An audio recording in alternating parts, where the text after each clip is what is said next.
Hi, I'm Annie Botticelli, and this is the Storyteller Forecast for Pisces for August 2016. Go to my website, anniehelpsyou.com, see what's new on my blog. If you're interested in learning astrology, maybe you will love my Astrology Apprenticeship program.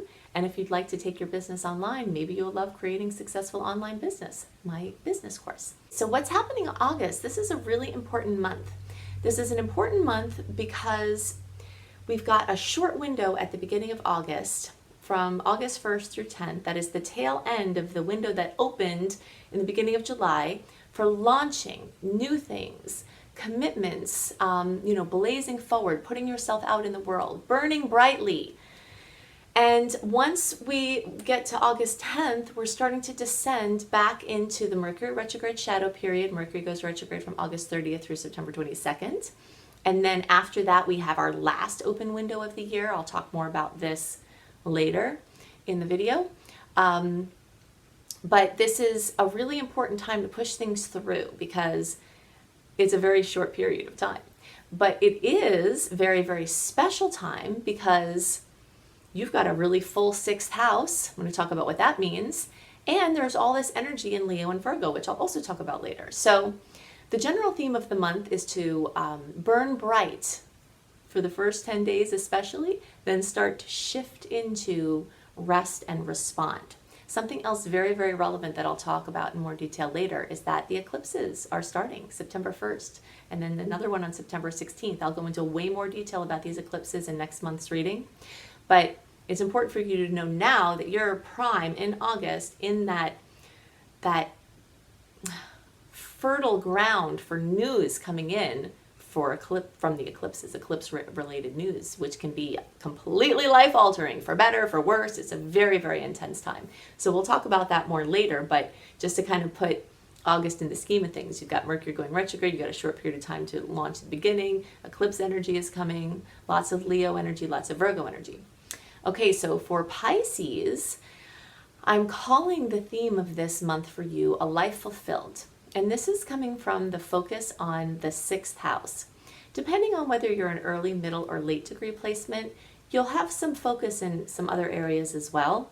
But for all placements, there's strong energy in the sixth house. So I'm going to focus there. You can determine if you're an early, middle, or late degree placement by looking in the notes underneath this video. If you scroll all the way down to the bottom, I'll list the, how you can figure that out.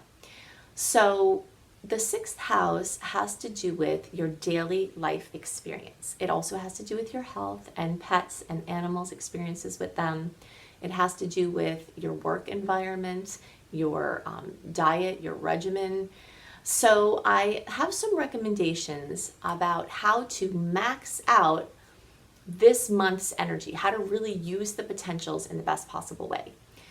One of the first things you can do is ask yourself the question, how can you make your life more fulfilling? And that answer is going to be different for different people at different times. But if you ask yourself that question and then start to really go into setting to work on how you're going to answer that question and how you're going to make it more fulfilling, then that will be really good use of this energy. Some things you can do. One is to try yoga. I am seeing all over the place yoga, random free yoga on all the beaches where I live at a certain time every day. Yoga is really just taking over the world, which is a wonderful thing. So if you haven't tried it yet, or you have, you can go deeper into it. Yoga is in the sixth house. So that's a really good use of the energy. Something else you can do is to meditate. Try to commit to a daily meditation, even if it's for a minute. I will often have people who I recommend meditation to say, I just can't sit for that long. I'm antsy and whatever. Nobody knows like I know, because I am one of the antsiest, most fiery people ever. But in order to move forward in your life, you have to create an anchor to something grounded within yourself so that you're not completely getting thrown around by life because you're throwing your anchor in things outside of yourself. If you throw your anchor out into a point outside of yourself, when that inevitably moves or goes away or changes, you're going to be lost. So one of the best ways you can make your life more fulfilling is to set that anchor within yourself. And meditation, it's partially ruled in this sixth house, the discipline of the meditation. So even if you meditate for a minute a day, it's usually good to do it the first thing when you wake up or right before you go to sleep, because once you get going, it's really hard to then get settled again. Start out with a minute and then try to move up from there. Or if you do meditate regularly, maybe it's time for a different meditation, unless you feel what you're doing is working for you. Something else that's really cool that you can do to work with this meditation energy and the sixth house energy has to do with something called hemisync. Hemisync, I had hemisync when they were tapes, like actual cassette tapes. I'm sure there's digital downloads now, but hemisync, when you use headphones, they balance the beats and the frequencies balance your hemispheres, and they help to get more of your whole brain working together. So look into the hemisync. It's HEMI-SYNC. Maybe that will be something that will be fun for you. And they have a walking meditation and they have a running meditation that you can do while you're active.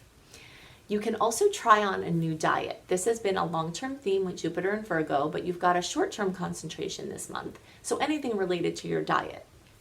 You can also volunteer with animals or schedule yourself to have a really cool wildlife experience if that's possible, because the sixth house rules animals and pets. So getting into that energy is really, really good way to use this energy well. You can also do something like a blood nutritional analysis, getting checkups. Also look into thermography. If you haven't heard of thermography as a possible either alternative to or adjunct to breast mammographies, then this is a really cool thing. And you can do a full body scan and see where things are brewing in your body even years before they show up as problems. So look into thermography. There are a lot of resources for that, and maybe that's appropriate for you. I had a thermography done and I was just completely blown away with the things that you can see in there, Many times you can correct things before they become problems, or if they are a problem, you can see if you have to do further testing. You can also bring goodies to your coworkers or neighbors. The sixth house is very much about your environment around you. So if it's your neighbors, if it's your coworkers, it's like trying to create more of a warm and fuzzy feeling in that environment. So that's another suggestion that you could do. So these are some things that are specific for Pisces. And now I want to go deeper into the eclipses, the Mercury retrograde, the energies of Leo and Virgo, and how you can really accentuate those in your life, especially with this opportunity in August. For the general August astrology that will be relevant for all signs, we can break down August into two pretty separate and distinct parts. The first is August 1st through 10th, and the rest is after August 10th for the rest of the month of August. There are energies that are very well sort of defined in that time. And so the first part of August has this theme of burning bright. It's this brilliant Leo energy, and I'll go into more about how to capture, enhance, and really, really use this Leo energy. But first I want to place this period of time, August 1st through August 10th, its importance in the whole scheme of the year. When we finally had Mars go direct at the end of June, that opened up this window that started at the beginning of July and runs through August 10th of this. It's an open window for pushing things through. We've had a massive amount of retrograde energy this year, and we haven't had a lot of windows open for just blazing forward. But one of those windows is now in this beginning of August. So if you are watching this early, great, because you have all of July as well. If you're listening to this later and you have just the beginning part of August, then at least you can use it to its max. So when the stars are going backwards, it lends itself to going backwards, being more relaxed, going back over things, not launching things, not doing new things, not making big decisions. When Mars was in retrograde, there are a whole slew of other things we weren't focusing on or weren't good to focus on. But now in this time period with August 1st through August 10th, it's like you have permission and it's encouraged to just blaze forward. So anything that you have to get done, any kind of launches, bringing something out into the world, anything where you're doing something officially, like getting an LLC or getting engaged or even getting married, or anything that you're locking into place for a while, this energy is just so good for that. And there are some really beautiful dates. August 1st with Venus and Uranus in a beautiful transit. We've got August 2nd with the new moon in Leo.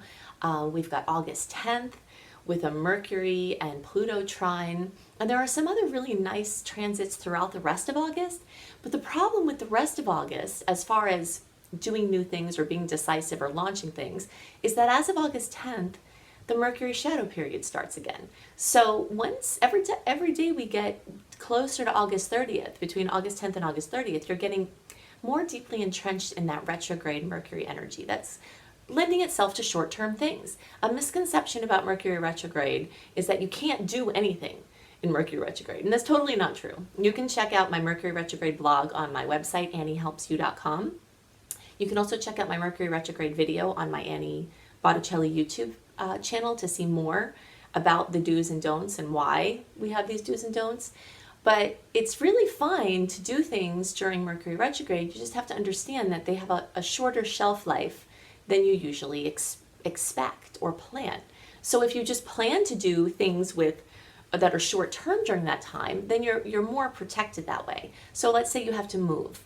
If you move into a place where you have to have a year lease when Mercury's in retrograde, there's a good chance you're not going to finish that lease till the end. But if you can move into a place with a 4 to 6 month lease or a month to month lease, something like that. Or if you're a contractor and you have a short-term contract, if you're starting something short-term, you're more protected. There's still the legality, the agreements, things that could get botched up there or disorganized or not clearly relayed.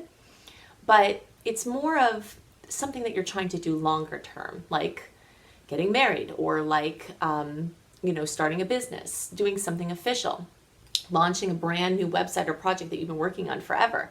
Those are things that you want to carry some longevity to them, and you want their birth date to be in a time that's not lending itself to short-term ventures. I can't tell you how many times I've watched businesses in places I've lived open up with great concepts, great customer service, opening in a Venus retrograde, Mars retrograde, or Mercury retrograde time, and they're closed in a very short amount of time. So hopefully that will help you differentiate the energy between a long-term venture started and a short-term venture. So if you're trying to do something long-term, get it busted out by August 10th. If you're doing something short-term, you have more opportunity to work with things.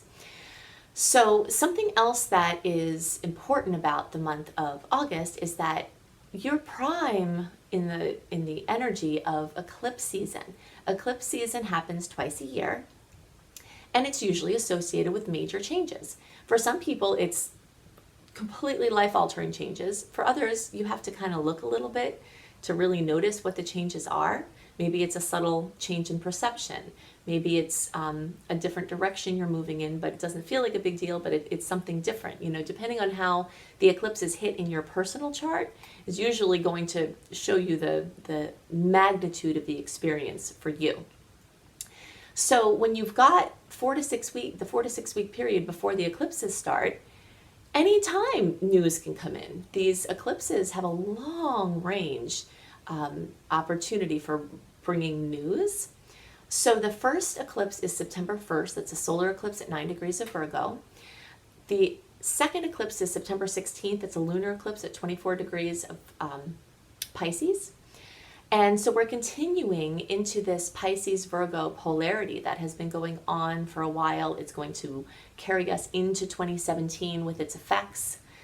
So usually the recommendation for eclipse time is to rest and respond, because things will likely happen that will need your attention. It might be that you're supporting someone else or other people who are having the radical change, but you need to be there to show up for them. It might be that you're the one having the big changes, or it might be both.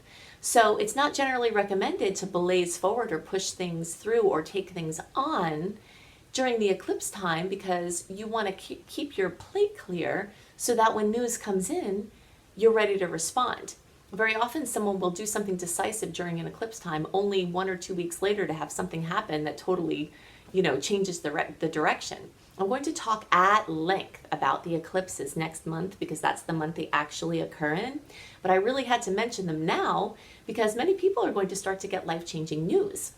And I want you to understand them in the broader perspective of things, that it's the time to sort of rest and respond. So that's why I'm calling this month, the theme is burn bright and then rest and respond, because with all these planets in Leo, we have these opportunities with everything Leo based, which is very much centered around just burning brightly, creativity, happiness, joy, romance, fun.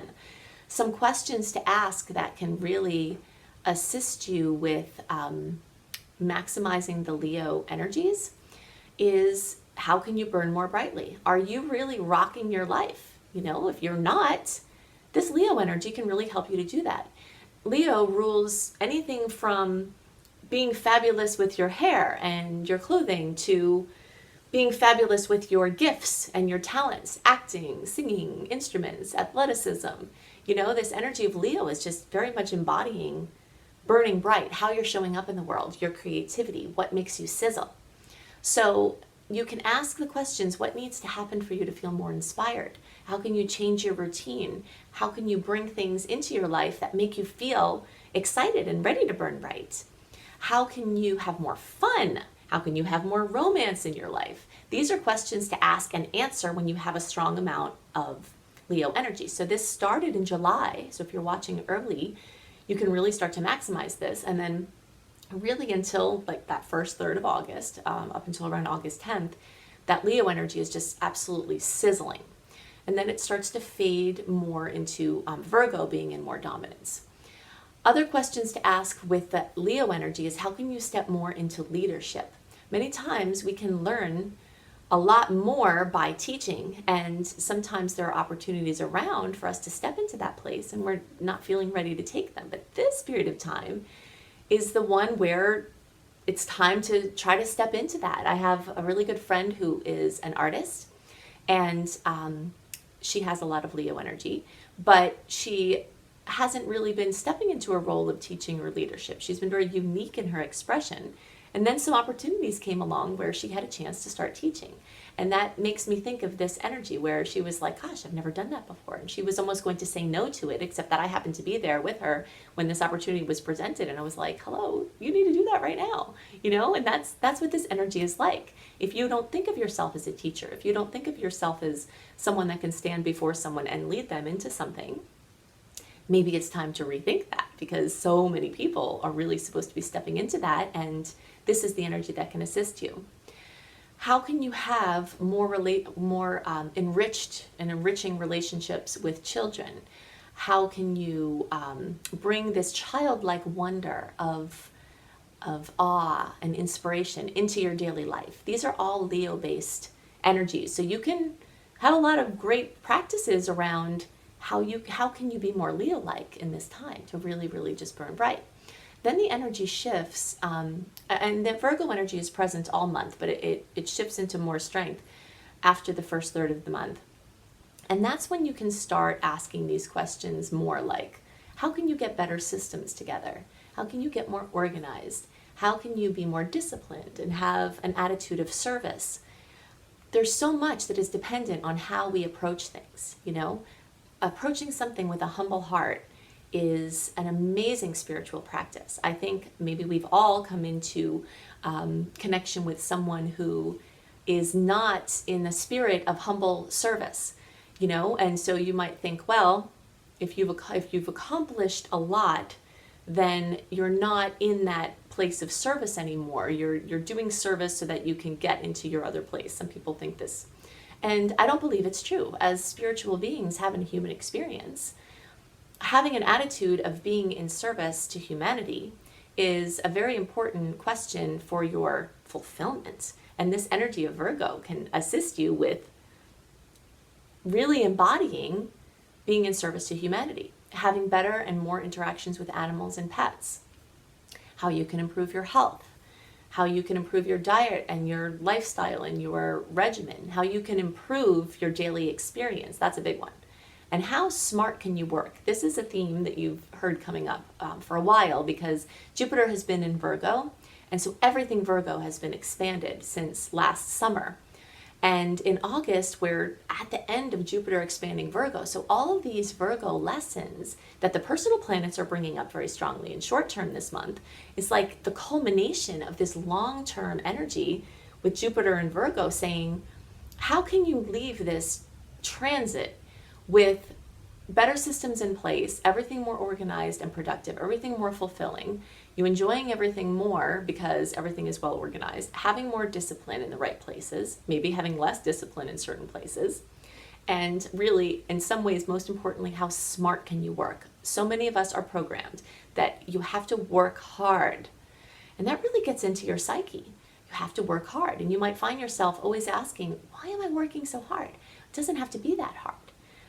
That's a good question, and it doesn't have to be that way. And this transit in the short term, with all of this culmination of Virgo energy and this ending of Virgo with Jupiter energy, is really saying, okay, why don't you work smarter? I made a recommendation, I think it was last month, called a book called The 4-Hour Work Week.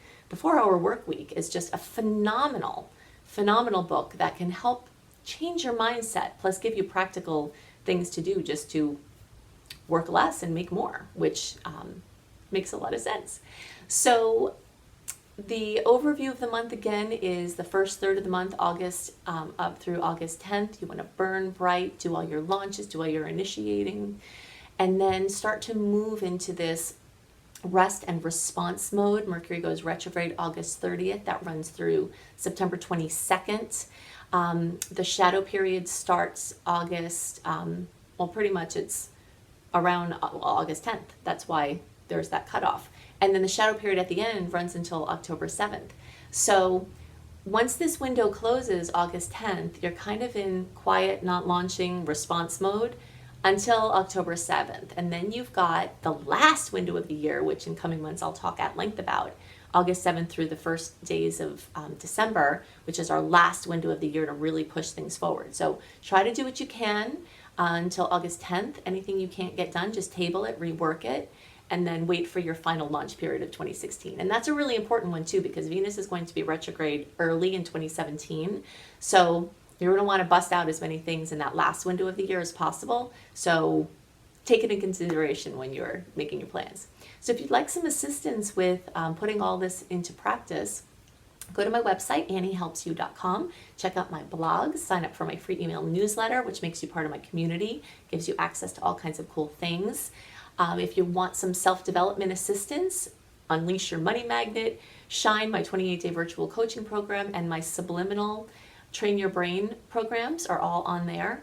Also, if you'd like to learn astrology, depending on when you're listening to this, there might be a few slots left in my Astrology Apprenticeship program, which is where you join with a group of fellow astrological zealots with me on a journey through the stars and yourselves. And if you're interested in taking your healing business online, check out my Creating Successful Online Business course. So I hope you have a wonderful month, and I'll see you next month. Bye.